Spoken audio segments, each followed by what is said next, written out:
સંદેશ ન્યૂઝનું વિશેષ અભિયાન માય વોટ માય ગુજરાત આજે પહોંચ્યું છે ઐતિહાસિક નગરી રાજપીપળામાં। આ એ શહેર છે જેની ઓળખ તેના ભવ્ય રજવાડા અને કરજણ નદીના શાંત કિનારાથી થાય છે, પરંતુ આજે આ મહોલ્લો જે છે તે છાયામાં રાજકીય ગરમાવો ચરમસીમાએ છે। નગરપાલિકાની ચૂંટણીના પડઘમ ત્યાં ખૂબ જોરશોરથી વાગી રહ્યા છે અને આ સત્તાના શંખનાદમાં આ વખતે ત્રિપાંખીયો જંગ પણ ત્યાં ખેલાવાનો છે। શું રાજપીપળાની જનતા એ પરિવર્તનનો માર્ગ પકડશે કે પછી જૂના જોગીઓ પર ફરી એકવાર પોતાનો ભરોસો રાખશે? આવો જાણીએ રાજપીપળાના આંગણેથી અમારો વિશેષ રિપોર્ટ।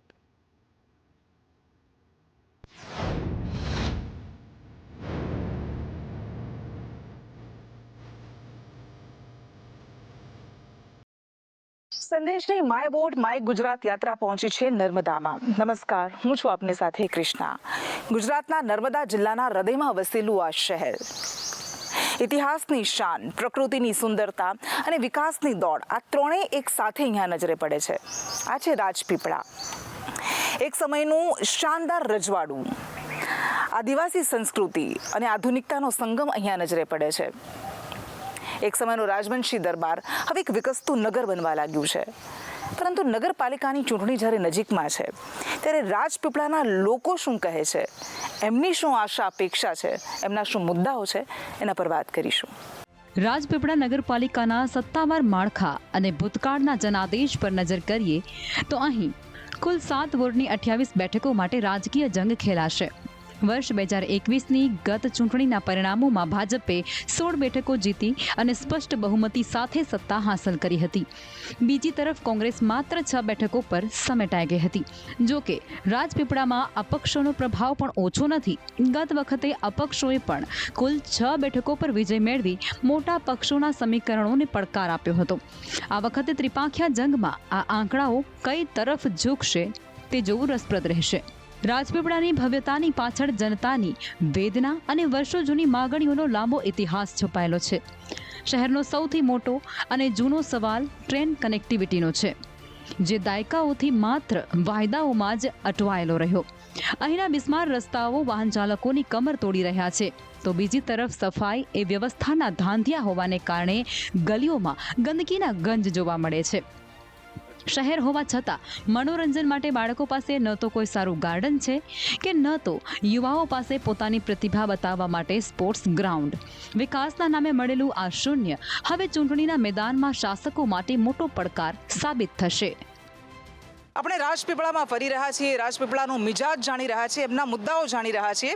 આ યંગસ્ટર્સ આપણી સાથે જોડાયેલા છે। રાજપીપળાની અપેક્ષા શું છે, શું થયું, શું ન થયું, એમની પાસેથી જ આપણે જાણીશું। રાજપીપળાના આ સ્ટેશન રોડ અત્યારે તમે જે જોઈ રહ્યા છો, ત્યાં સૌથી પહેલાં તો પાર્કિંગની વ્યવસ્થાની ખાસ જરૂર છે, સાથે સાથે સ્વચ્છતાની ખાસ જરૂર છે, અને આ સ્ટેશન રોડ પર ખાસ કરીને ગ્રીનરી જે થવી જોઈએ, જેથી કરીને ટુરિસ્ટો અહીંયા આવી શકે, ચાલી અને શોપિંગ કરી શકે, જેથી કરીને રાજપીપળાના બજારો ને વેપારીઓને લાભ થઈ શકે, આની ખાસ જરૂર છે। કે અહીંયા નર્મદા જિલ્લો અને રાજપીપળામાં કોઈ સ્કોપ એવા નથી કે ઇન્ડસ્ટ્રીયલિસ્ટ એરિયા તમે અહીંયા ડેવલપ કરી શકો। તો તમે કાં તો ગ્રીન ઝોન ના હોવાને કારણે કાં તો એજ્યુકેશન બેઝ તમે ડેવલપ કરી શકો છો, કાં તો ટુરિઝમ કરી શકો છો। સાતપુડાની ગિરિમાળા છે, આપણી પાસે સુરપાળને સોનું અભયારણ્ય છે, ત્યાં ઘણા એવા ટુરિસ્ટ પોઈન્ટ બનાવી શકો છો, જેને કારણે નર્મદા જિલ્લાનો વિકાસ થઈ શકે છે। જેટલું બને ને એટલું લોકશાહીમાં તમારે સાથ સરકાર આપવો છે, અને જેટલું બને એટલું વધારે મતદાન થવું છે, જેથી કરીને સત્તા પક્ષવાળા વ્યક્તિઓ છે પણ સરકારીઓ જે સત્તા પક્ષના વ્યક્તિઓ છે એ દરેક વ્યક્તિને એક ઉત્સાહ બી આવે કે ભાઈ કામ પણ કરીએ, અને પબ્લિકનું જે ભાઈ વેપારી મંડળ છે એને દરેક કોઈ બી નાના મોટા સમાજના વ્યક્તિઓ છે એનું દરેક કામ થાય અને સારી રીતના ડેવલપમેન્ટ થાય। એક પરિસ્થિતિ એવી ઊભી થઈ છે કે અમારી પાસે સ્કોપ છે પણ અમારી પાસે જે ટ્રાન્સપોર્ટેશન જે સિસ્ટમ છે એ જ નથી ડેવલપ। એ થોડું ડેવલપ થાય અને કેવડિયા જોઈન્ટ થાય, કેવડિયાથી આગળ જોઈન્ટ થાય તો એ વધારે રીતના સારી રીતના ડેવલપમેન્ટ થઈ શકે છે હજુ પણ। એક મુદ્દો રાજપીપળામાં આવી રીતે ગામડામાં જેમ જોવા મળે એવી રીતે પાણી જઈ રહ્યું છે, આ શું છે? આ નગરમાં આ શું છે? આ રાજા રજવાડાના સમયની ગટરો છે, જે પાણીના નિકાલ માટેની છે। પ્રોપર નથી, ડ્રેનેજ કરોડો રૂપિયાના ખર્ચે અંડરગ્રાઉન્ડ ભૂગર્ભ લાઈનો બનેલી છે, પણ એના જોડાણો હજુ અપાયેલ નથી પ્રોપર રીતે બધી જગ્યાએ, અને આ ગટરો અવારનવાર ઉભરાય છે, જેથી કરીને આવનારા ગ્રાહકો બી હેરાન થાય છે. અનેક વખત રજૂઆતો કરવામાં આવે છે પાલિકાને, પણ કોઈ ધ્યાન આપવામાં આવતું નથી. રાજપીપળામાં મુખ્ય એક મુદ્દો એ છે કે રહેણાંક વિસ્તારમાં ડમ્પિંગ યાર્ડ બનાવી દીધું છે. બધો જ કચરો અહીંયા ઠાલવવામાં આવે છે. રાજપીપળામાં વર્ષોથી રાજાના સમયથી, રજવાડા સમયથી રેલવે લાઇન ચાલુ હતી, અંકલેશ્વરથી રાજપીપળા સુધીની. ત્યાર પછી એને બ્રોડગેજ કરી અને ત્યાર પછી એ લાઇન અત્યારે બંધ જ છે. એને લીધે અહીંની જે લોકલ જે પબ્લિક છે એને ખૂબ તકલીફ પડી રહી છે આર્થિક રીતે અને ભણવાની રીતે, એજ્યુકેશનની દ્રષ્ટિએ પણ ખૂબ નુકસાન થઈ રહ્યું છે રાજપીપળાને, અને રાજપીપળાનું કોઈ ડેવલપમેન્ટ નથી. મારો જન્મ થયો ત્યારથી આ પ્રશ્ન છે મેડમ, અને આના માટે અમે ઘણી બધી રજૂઆતો કરી છે. તમે હાલ પણ જોઈ શકો છો કે ત્યાં મરેલી ગાયો પડેલી છે, ત્યાં ગાયો પ્લાસ્ટિક ખાય છે. અગાઉ પણ આના માટે ઘણી બધી રજૂઆતો થઈ છે, પણ કોઈ જ કામગીરી અત્યારે પણ આ કામગીરી તમે જુઓ શૂન્ય જ છે. કોઈ જગ્યાએ આના વિશે કોઈ જ કામગીરી, ઘણી જગ્યાએ રજૂઆત થઈ છે, ઘણા અધિકારીઓ આવીને જોઈને પણ ગયા છે, પણ હાલ પણ આ કામગીરી જે છે તમે અત્યારે પણ જોઈ શકો છો કે તમારે પોતાએ પણ એટલી ખરાબ ગંધમાં ઊભું રહેવું પડે છે. એવું છે કે સ્થાનિક લોકોને એટલી બધી હેરાનગતિ છે અહીંયા કે ન પૂછો વાત. અમારા બાળકોનું ભવિષ્ય શું આવે એ તમારા પર મીડિયા પર પ્રશ્ન છે. હવે તો તમે જાણો કે નિરાકરણ નિયમ પ્રમાણે છે જ નહીં બેન, ને ઘણી તકલીફ છે. આ તો દિવસ છે એટલા માટે તમે રાતે આવો ને તો જુઓ ને તો એટલો કોળો હોય છે આ કચરાથી કે શ્વાસ લેવાની તકલીફ પડી જાય છે, ને મચ્છરોથી તો ત્રાહી જ છે અહીંયા આગળ. તમે જોઈ શકો છો કે અહીંયા ચંદ્રવિલા સોસાયટી, બાજુમાં સીએમનગર, આબા હાઉસિંગ બોર્ડ, ના રોહિતવાસ, આ 4 સોસાયટી મળીને આના 200 મીટરના એરિયામાં જ આવેલું, 100 થી 200 મીટરના એરિયા. હવે કદાચ હું માનું મારા ધ્યાન મુજબ કે 5 કિલોમીટર કે 6 કિલોમીટરના એરિયાની બહાર ડમ્પિંગ યાર્ડ બનાવવામાં આવે છે. કે સંદેશ ન્યૂઝ આ 100% મતદાનના સંકલ્પ સાથે જ્યારે આગળ વધ્યું છે, ગામડાઓમાં ફરી રહ્યું છે, શહેરોમાં ફરી રહ્યું છે, ત્યારે પહેલી વખત જે વોટ કરનારા છે, ફર્સ્ટ ટાઈમ વોટર્સ છે, એ શું માને છે? વોટ એટલા માટે કરવો જોઈએ કે આપણા ગામડાનું શિક્ષણ સારું રહે અને રસ્તાઓ સારા રહે, અને જ્યારે કોઈ બીમાર પડે તો હોસ્પિટલ બનાવવી જોઈએ. એના માટે 100% વોટ આપવો જોઈએ. વોટ આપવો ખૂબ જ મહત્વનો છે. અમુક વાર એવું બને છે કે એક વોટ સારું પણ વ્યક્તિને આગળ જવા માટે મુશ્કેલી પડી જાય છે. એ ખૂબ જરૂરી છે, કારણ કે આપણે જો સમાજનો વિકાસ કરવો હોય તો સમાજના વિકાસ માટે વોટ એ ખૂબ જરૂરી છે. મૂળ જરૂરિયાત એ છે કે જે પાયાની સુવિધા છે, રોડ, રસ્તાને પાણીની, એ લોકો સુધી પહોંચે. એટલા માટે વોટ આપવો હોય, આપણે એક યોગ્ય નેતાને પસંદ કરીએ. રાજપીપળા નગરપાલિકા એ માત્ર શહેરી સંસ્થા નથી, પરંતુ અહીંયા ગ્રાઉન્ડ રિયાલિટી અને વિકાસના દાવા વચ્ચે લડાઈ છે. આ ચૂંટણીમાં વિકાસના વાયદા જીતે છે કે પછી ગ્રાઉન્ડ લેવલ પર જે ઉજાગર થતા મુદ્દાઓ છે એ. આ વખતે ત્રિપાંખીયો જંગ છે, ત્યારે જોવાનું એ રહેશે કે રાજપીપળા નગરપાલિકા જ્યાં ભાજપનું વર્ચસ્વ રહ્યું છે ત્યાં પુનરાવર્તન આવે છે કે પછી પરિવર્તનનો પવન ફૂંકાશે. કેમેરામેન નિલેશ પટેલ સાથે કૃષ્ણા પટેલ, સંદેશ ન્યૂઝ. સાબરકાંઠાનું હૃદય ગણાતો હિંમતનગર એ આજે લોકશાહીના રંગે રંગાયો છે. સંદેશ ન્યૂઝનું મહાઅભિયાન માય વોટ માય ગુજરાત એ 100% મતદાનના સંકલ્પ સાથે હવે આવી પહોંચ્યું છે હિંમતનગરને આંગણે, જ્યાં બ્રોડગેજ રેલવેની કનેક્ટિવિટી અને સતત વિસ્તરતા શહેરી માળખા વચ્ચે અહીંની જનતાના મનમાં શું ચાલી રહ્યું છે. 44 બેઠકોના આ મહાસંગ્રામમાં વિકાસના દાવાઓ વિરુદ્ધ જનતાના પાયાના પ્રશ્નોની શું છે સ્થિતિ, આવો જાણીએ હિંમતનગરનો આ વિશેષ રાજકીય અહેવાલ.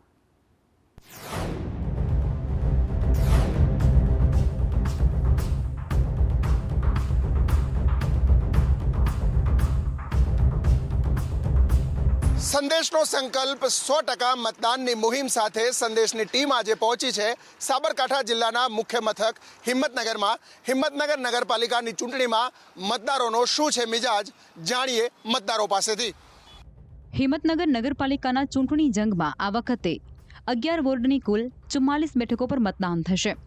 શહેરના કુલ 72,720 મતદારો ઉમેદવારોના ભવિષ્યનો ફેસલો કરશે, જેમાં 37,262 પુરુષ અને 35,458 મહિલા મતદારોનો સમાવેશ થાય છે. આ આંકડાઓ સ્પષ્ટ કરે છે કે હિંમતનગરમાં સત્તા મેળવવા માટે મહિલા મતદારોનો વિશ્વાસ જીતવો અનિવાર્ય છે. હિંમતનગર નગરપાલિકાના ગત ચૂંટણી પરિણામો પર નજર કરીએ તો અહીં ભાજપનો એકતરફી દબદબો જોવા મળ્યો હતો.